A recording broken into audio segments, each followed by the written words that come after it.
Most people who start investing late think they have one problem. They think they are behind. That is not actually their biggest problem. Being behind is only arithmetic. Arithmetic can be worked with. Arithmetic can be stretched by time, discipline, higher savings, better systems, and calmer decisions. The real danger is what the feeling of being behind does to a person's mind. It makes him impatient. It makes him ashamed. It makes him feel as if ordinary investing will not be enough. And once he starts using phrases like catch up, he becomes vulnerable to some of the worst financial decisions a person can make. That is why I've never thought the late starter's greatest enemy was time. I think the greatest enemy is panic disguised as ambition. I understand that panic very well. A man reaches 40, 50, maybe 60, and suddenly sees young people talking about retiring early, maxing their accounts, owning index funds since their 20s, and building balances that seem to have grown almost effortlessly. He looks at his own accounts and feels as though the train left the station while he was busy working, raising children, paying bills, or simply trying to survive. Then a private humiliation starts whispering to him, "You should have started earlier, you missed the window. Ordinary returns will never be enough. You need something bigger." Now that whisper has destroyed a lot of money, because once a person believes he must catch up in a spectacular way, he becomes easy prey for hot stocks, crypto fantasies, impossible yield, market timing, concentrated bets, and the kind of emotional investing that feels bold for 3 weeks and painful for 3 years. That is what I want to stop before it begins. The truth is that starting late does require a different approach, but not the one most people imagine. It does not require becoming cleverer. It requires becoming more honest, more deliberate, and more respectful of sequence. The late starter does not need a miracle. He needs a structure. He needs to know exactly where he stands, exactly what can be redirected, exactly how much safety is needed, exactly what debt is in the way, exactly which tax shelters to use, exactly what kind of investing he can emotionally survive, and exactly how to turn even a late beginning into a disciplined machine that keeps running. That is a very different story from the one people sell. People love to talk about the best time to start. Fine, the best time may have been years ago, but that fact is emotionally useless if all it does is push a person deeper into regret. Regret has never funded a retirement account. Regret has never reduced a credit card balance. Regret has never created an employer match, opened an IRA, or moved $1 into a target date fund. A person who keeps staring backward is simply allowing the past to charge interest on the present. I have no interest in paying that bill. What matters is not whether you began late. What matters is whether, starting now, you can get your money into the right order and keep it there. That begins with the least exciting step of all. Face the numbers, not in a ceremonial way, in a real way. Pull the statements, all of them, bank accounts, credit cards, loans, retirement accounts, if they exist. Do not guess. Do not estimate, because estimation flatters the ego and protects bad habits. Use real numbers. Write down what you own, write down what you owe, subtract. That is your net worth. If the number is negative, fine. Negative is information. Information is useful. A negative starting point is not a verdict. It is a location. People are often terrified of this step because they think looking will hurt. Looking may hurt, but not looking is how people stay stuck for another decade. A surprising number of people who believe they have no money to invest discover, once they actually look, that they were not as hopeless as they imagined. They were simply unstructured. Money had been slipping through ordinary channels, subscriptions, impulse purchases, convenient spending, unexamined bills, emotional shopping, and leakage too small to be felt in the moment, but large enough to matter over a year. Other people discover that their debt load is heavier than they admitted, and that any investment plan that ignores it will always be fragile. Both discoveries are valuable. It is better to know than to remain stylishly vague. I like precision because precision gives a person something solid to stand on. Once you know the facts, the shame begins to lose its power. Now the problem has edges, and anything with edges can be worked. The next step is spending, and here again most people are too emotional. They hear the word budget and imagine a miserable life spent counting turnips. I do not care about turnips. I care about leverage. A spending plan is not about punishment. It is about directing money with enough purpose that investing becomes possible without turning life into a monastery. Most households do not need 65 spending categories. They need 4 fixed cost investments. Savings, guilt-free spending. That is enough to begin. Fixed costs should not be so large that they suffocate the rest of your financial life. If housing, transportation, utilities, groceries, insurance, and debt take every ounce of oxygen in the room, then the room is the problem. That is what people miss. They assume they have a self-control problem when they may really have a structure problem. Investments should have a defined share of income from the beginning, because if investing waits until the end of the month, it will forever be competing with whatever emotional appetite happened to be strongest that week. Savings need a share too, because no investing plan survives very long when every ordinary life event becomes a crisis. And then guilt. Free spending should exist on purpose so that life remains livable. I have never trusted plans that pretend human beings should enjoy nothing. Plans that are joyless usually fail, and then teach people to distrust planning itself. What matters is not extremity. What matters is consciousness. A person should know where the money is going, and whether the current spending reflects an actual rich life or a pile of reflexes. That distinction matters enormously. I have seen people spend hundreds a month on shopping and dining that they would openly admit did not make them happier.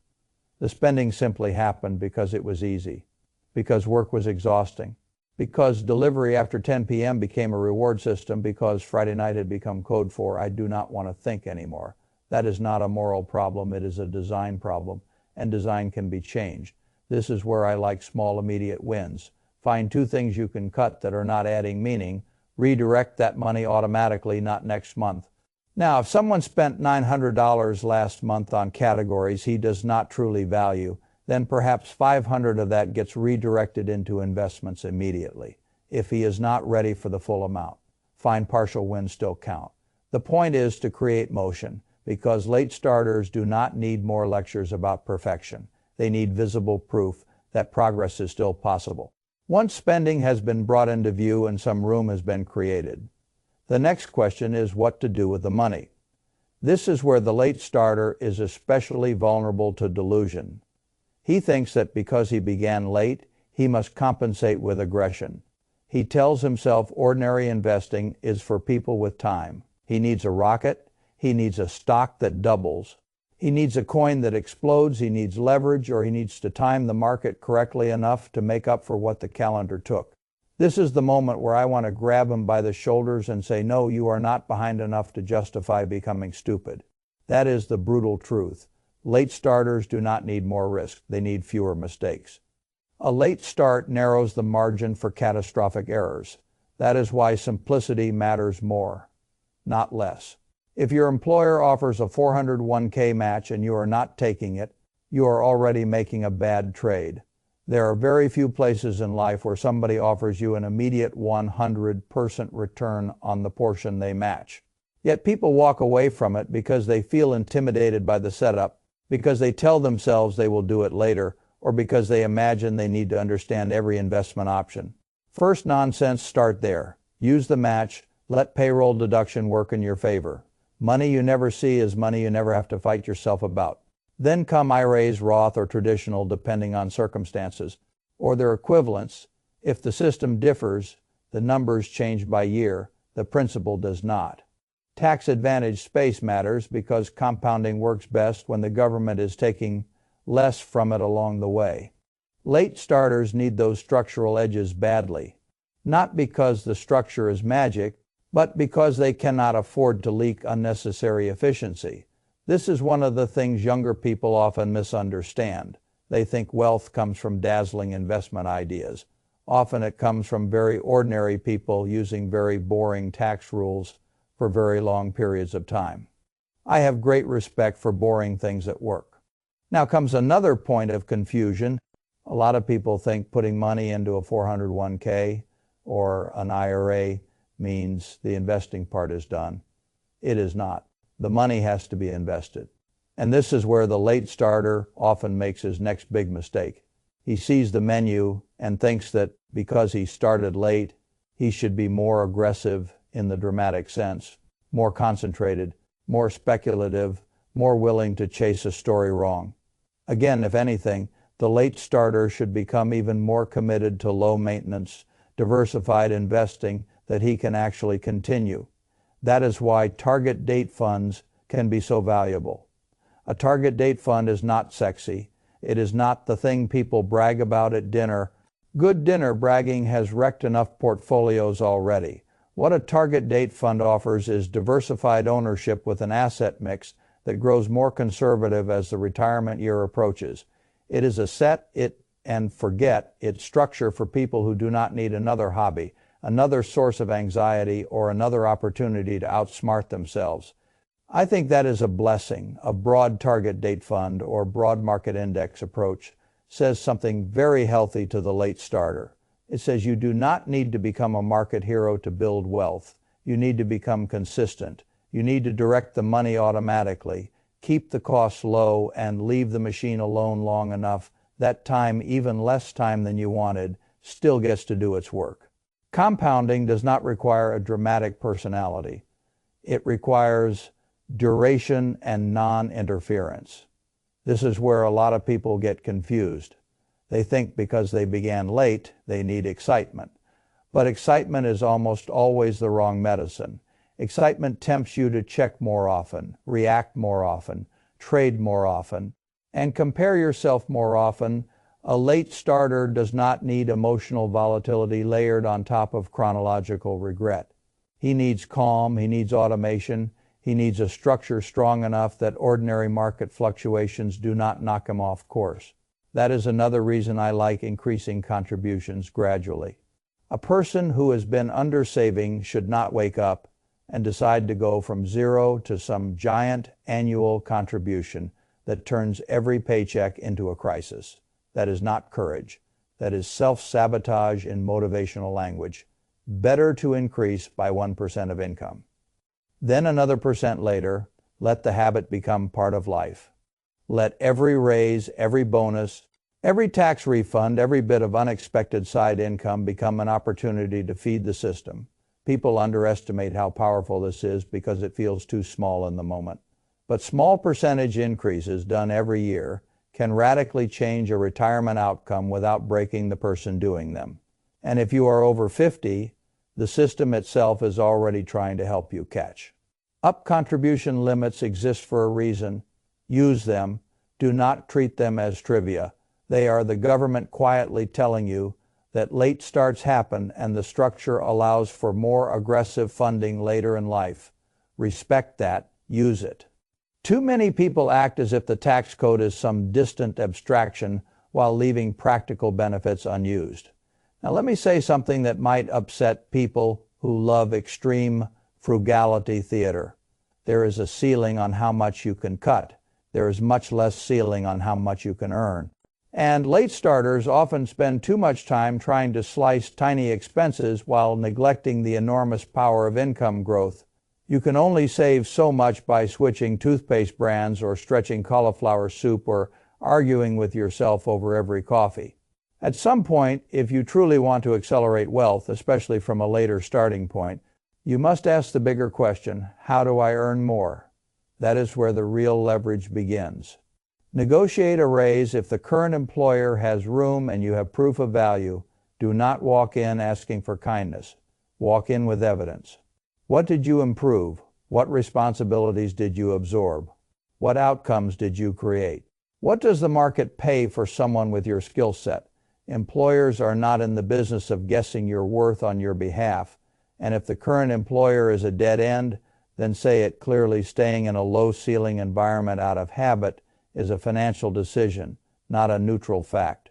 Sometimes the best wealth move is not trimming expenses, but moving your labor into a better market. Sometimes it means freelance work, sometimes it means consulting, sometimes it means productizing what you already know, sometimes it means using a weekend to build a small stream of extra money that invested consistently turns into serious capital over time.